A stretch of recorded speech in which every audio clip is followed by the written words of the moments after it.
was really excited to hear that the theme of this year's conference is We Count. I think that means a lot of things, certainly to me. One is just it speaks to the need to reduce the invisibility and the isolation that a lot of transgender people have. Being counted means that I exist. Being counted means that I'm a part of the bigger picture. There's a climate of change happening, and I would like for me as a trans person and the rest of the transgender community to be counted in this era of change. Nosotros contamos significa que nosotros podemos contar como cualquier comunidad, tenemos los mismos derechos y podemos tener los mismos beneficios que cualquier otra persona. To me, it means having an input everywhere that we possibly can. We count would be that I am no longer invisible, that our voice can be heard, that we're not just pushed aside, and, that I've noticed that I am part of the community. Being counted comes with the recognition of the community as a specific group of people with specific needs. No ser discriminada, ser apoyada, si tengo algún problema, que pueda ir y sentirme cómoda. I think We Count is voicing that we're out there, and it's time to recognize us and to include our population. To me, being counted means that my opinion matters, that my contributions to society, to community matters. We are not counted in the census. We're not on a lot of the national health surveys. So it's really difficult for us to show that we do numerically count. And we've got to find a way to better document our existence and the many needs that we have in our community to make sure that those needs are met. In our native tradition, they say that we are just like everybody else, anybody else on this earth. Trying to live our lives as prosperous and happily as we could. That's what I think We Count means to me.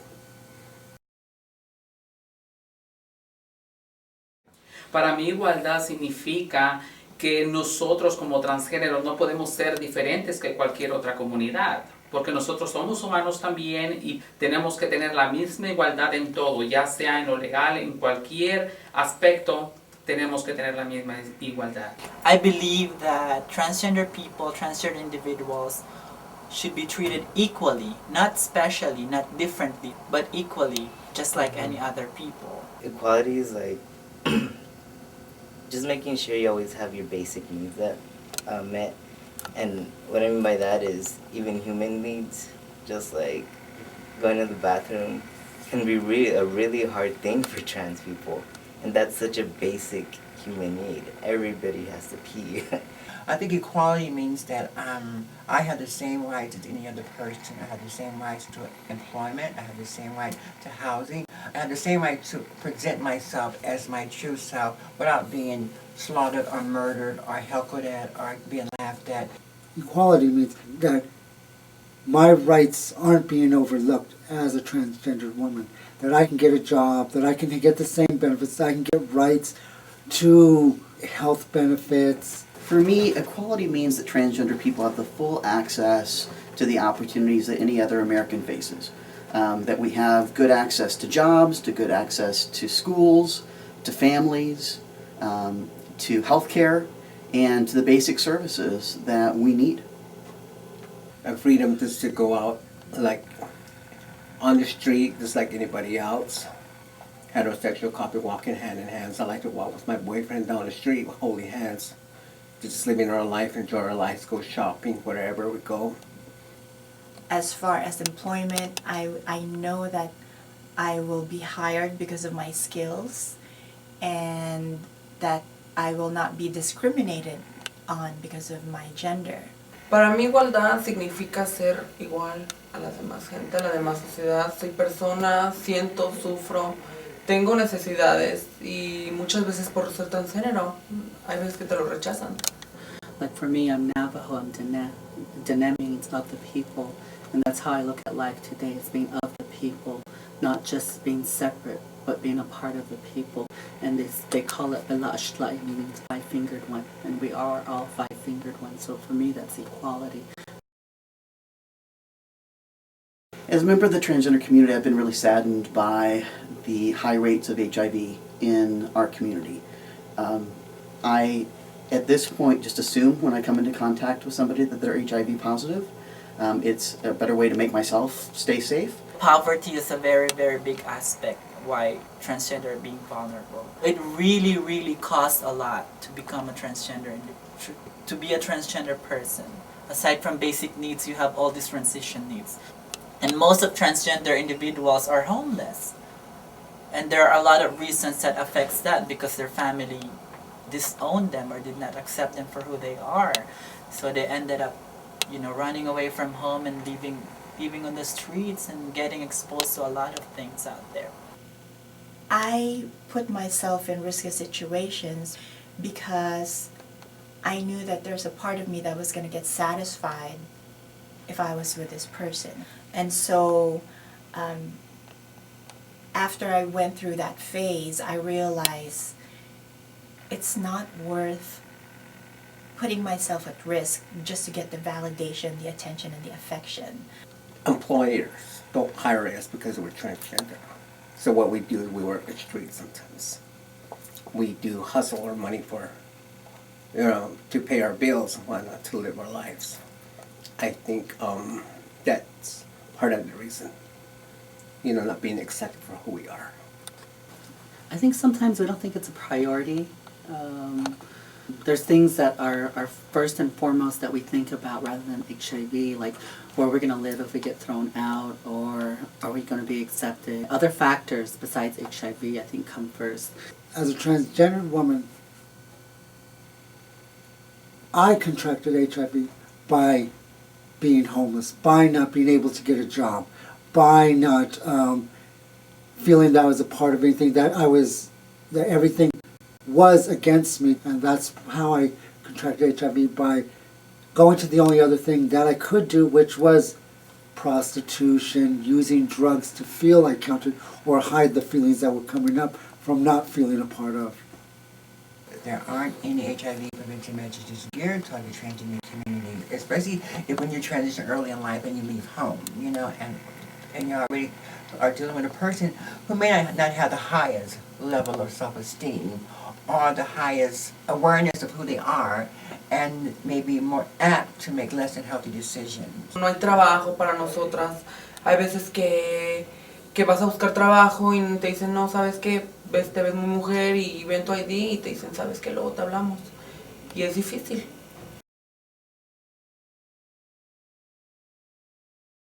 And an experience of mine was going to the HIV testing, the mobile ones. Mm-hmm. And so I guess that day they had a lot of people, and I was actually turned away because I hadn't slept with a man I told them I hadn't slept with a man in years. So they said I don't qualify to just take the test. And that upset me pretty much, because what do they know? I think they should, if I'm willing to get tested, and I know there's a lot of people, I'm willing to stand in line. I don't see why I should be turned away from that just because I haven't slept with a man in years. I've gone to get HIV tests in the past and have been told twice that because I'm a female-to-male trans person, I'm at no risk for HIV. Because somebody made a lot of assumptions about my body and about my sexual behavior that weren't necessarily true. And as long as we have messages and are hearing things that aren't accurate, we're at even higher risk. And so we've got to really start doing prevention efforts and education that specifically speak to who we are as trans people and the realities of our lives and our bodies and our partners. The presence of HIV in the community affected me in both positive and negative ways. I think the negative way is I became too afraid of sex. I think we just have to use its presence for our benefit and not to scare us into living inside a closet. He perdido muchas amigas por el VIH y también he visto muchas veces la forma que viven su vida y pues es triste porque a veces la sociedad es la que lo causa. I have come to realize that I have a lot of people in my life who are HIV positive, And that's become almost normal to me, knowing that that's just something that we face in our community. This is an illness that specifically hits our community very hard. And we've got to really grapple with why that is and how we start to change that. If we don't recognize the problem of not being noticed, that's the same thing is going to repeat itself, and it's going to just grow and grow and grow and grow. Ha afectado la presencia del VIH en mi estilo de vida por mis compañeras, porque yo tengo muchas compañeras transgéneros que son afectadas con el VIH y eso afecta para mí también como comunidad. Pero también en mi trabajo ha afectado porque yo puedo ayudar a ellas ahora a proveerles apoyo, a proveerles un servicio para que ellas tengan un mejor estilo de vida. I am ashamed, I'm embarrassed, and I feel like I am a statistic now. Like, you know, I just don't feel comfortable with myself. I don't feel comfortable with having sex. And it's hard, you know. And it's hard for me to accept that I am HIV positive. But I'm learning, you know, with all these prevention groups, I'm learning to say that, yeah, I'm accepted. It's rough, but I'm a survivor, so I will survive.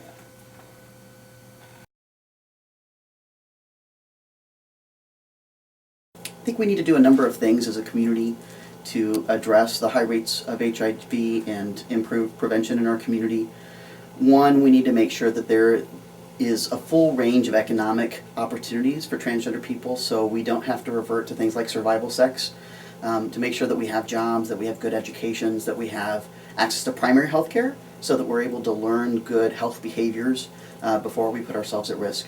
There's also some specific healthcare needs that needs to be answered. Are there a lot of clinics out there, or a lot of places out there that a transgender can go to get hormones, safe hormones? We need to include the Department of Education, the Department of Housing, Department of Employment, because we cannot deny the fact all these other things contribute to HIV prevalence in the transgender community. A lot of transgenders that I know come from a religious background, surprisingly enough. And we know that there's a movement in the faith-based community to talk about HIV/AIDS. So what's keeping the faith-based community from providing faith-based HIV prevention work for transgenders? Compassion. I think compassion. Because I started dealing with my drug issues, being homeless, and you know, if it wasn't for the compassion of other people in the community, I would not have gotten off the streets, I would not have gotten off drugs, I would still be homeless, I would still be killing myself and most likely just infecting other people. There need to be transgender prevention programs created that meet the entire spectrum of the transgender community, not just one part of the transgender community. So I think that we deserve to have just as much prevention material as any other population of people. Yo siempre he hablado con Christy y su hermana que es muy importante que se cuiden. Hablarles claramente sobre eso precisamente para que no pase eso. I don't know why, but people are so scared to talk about safe sex to youth. It's a lot more of don't do it than do it safely. Lo primero es la educación, brindar la educación a nuestra comunidad transgénero y brindarle otras formas de cambio de vida, tal vez ayudarlas a entrenamientos para que ellas puedan capacitarse y ellas puedan escoger otro camino que les pueda ayudar a ellas en sus vidas y a su cambio.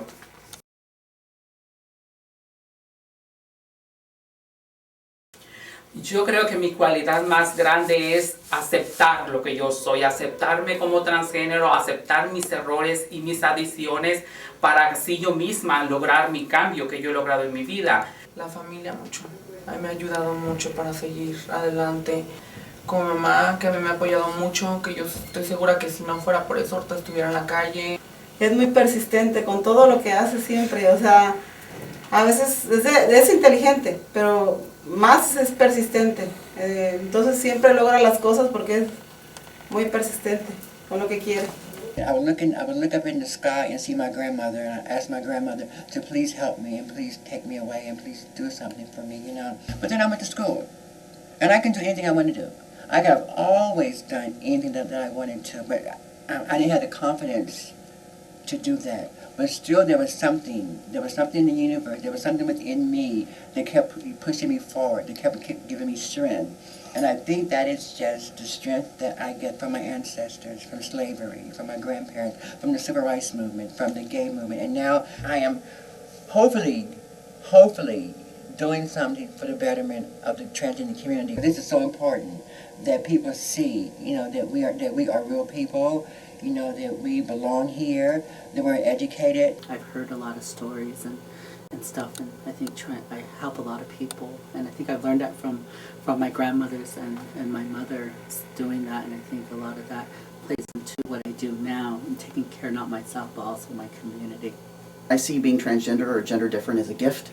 I feel like it's brought me a lot of wonderful things in life and some perspectives that are different than people who aren't transgender. I really feel like I have a responsibility to give back and to help make this community better for the next generation, and that keeps me going through the tough times. I believe that I didn't come to this life, to this earth, for no reason. I am born this way for something much bigger than what I understand, than what we understand. I don't want to just survive. I want to succeed. And having a strong will, I think, is one of my good qualities. There is a way for us to get what we need without having to attack people. I've always been a very optimistic person. You know, I always see the good and positive things in life. Even though we have a lot of challenges, even though we face a lot of problems, I always think that, you know, somehow we'll get through this, and someday it will be better. Every time I go out there, there's always like judgment. There's always, you hear things that people would say. Sometimes people will laugh at you just because you're a transgender. It never made me an angry person. It made me more a compassionate person. So I think that's what you know, keep me going and still surviving in this very challenging, very difficult life. We always take the high road. You know, they don't understand us, we understand them. I've been through the worst. I'm not gonna let this beat me. I get up, hold my strength up, keep going, thinking about better tomorrow, you know. Hopefully I can reach out to someone and help them. You know, that's my strength, my compassion is to help people. I'm a survivor, like I said. I'm a survivor, I want to survive. Today, I know I'm a better person than I was before. I mean, I don't care if I'm better than anyone else. I may have a little less, I may be beat up a little, but I learned a little bit more, and I grew a little bit more by my experiences, and I think that's all it is knowing that today, it doesn't matter how comparing myself to other people, but as long as I know I'm a little bit better than I was yesterday, and that's how I get by.